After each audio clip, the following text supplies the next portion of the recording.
हमारे चैनल में आपका स्वागत है। महिलाओं के शादी करने के फ़ायदे क्या हैं?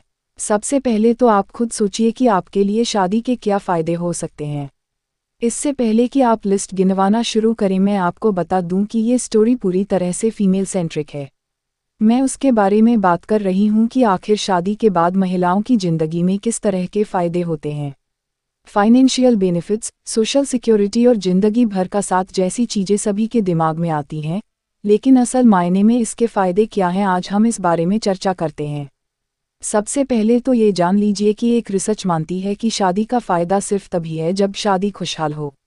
अगर शादी खुशहाल नहीं है तो उसका कोई फ़ायदा नहीं है।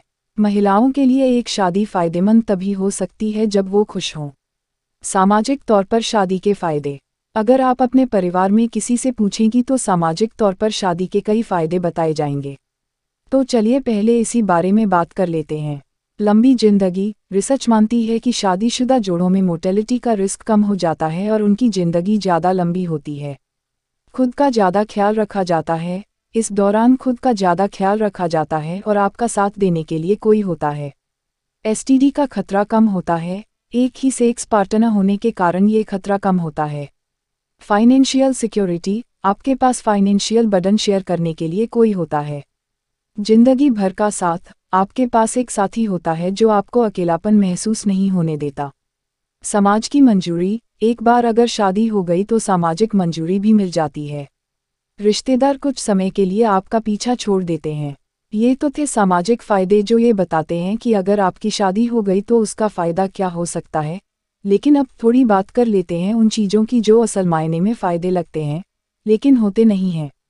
1. Financial security. आपकी सैलरी शादी के बाद भी अगर आपकी रहे और घर का फाइनेंशियल बर्डन दोनों मिलकर उठाएं तब तो ये फ़ायदा है, लेकिन अगर आपकी सैलरी पर ससुराल वाले हक जताएं और आपके खर्च पर ही उंगली उठाने लगे तब तो ये फ़ायदा नहीं होगा।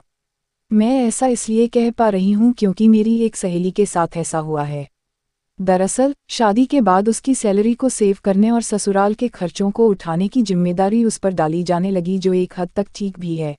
लेकिन थोड़े समय बाद उसकी ही अपनी सैलरी का पूरा हिसाब मांगा जाने लगा और उससे कहा गया कि उसे अपने शौक कम करके पुश्तैनी घर बनवाने में मदद करनी चाहिए।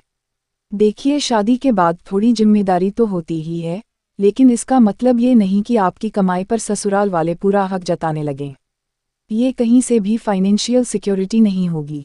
यदि आप हमारे चैनल पर नए हैं तो ऐसे वीडियो देखने के लिए चैनल को सब्सक्राइब कर ले।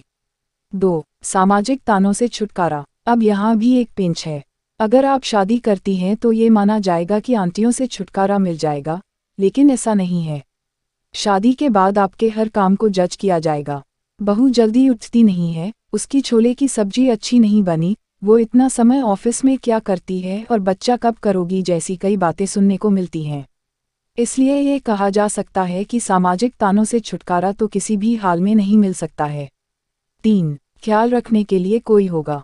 ये भी कुछ हद तक सही है। अगर पार्टनर सही है तो यकीनन आपका ख्याल रखने के लिए कोई होगा, लेकिन अगर आपकी शादी एक ऐसे मैन चाइल्ड से हो जाती है जो अपना पूरा काम आपके ऊपर थोप दे तो ये तो फ़ायदा नहीं हो सकता। भारत में राजा बेटा सिंड्रोम जिस तरह से फैला हुआ है वो ये बताता है कि भाई शादी के पहले माँ अपने बेटे का ख्याल रखेगी और शादी के बाद पत्नी का ही ये कर्तव्य होगा कि वो पूरी तरह से अपने पति का ख्याल रखे। इसे फ़ायदा तो किसी हालत में नहीं माना जाएगा। ये लिस्ट मैं बहुत लंबी कर सकती हूँ, लेकिन आप मेरा पॉइंट शायद समझ ही गई होंगी। कुल मिलाकर शादी के बाद फ़ायदा तभी हो सकता है जब आपका पार्टनर अच्छा हो और आपको समझे। ऐसे में आपको ये समझना चाहिए कि शादी कोई रेस नहीं है जिसे जल्दी पूरा करना है। जब आपको सही पार्टनर मिले और आपका मन ठीक तरह से भरे तभी शादी करें। ऐसा नहीं होना चाहिए कि आप शादी भी कर लें और आपको उसके फ़ायदे भी ना मिलें। वीडियो को पूरा देखने के लिए आपको बहुत बहुत धन्यवाद।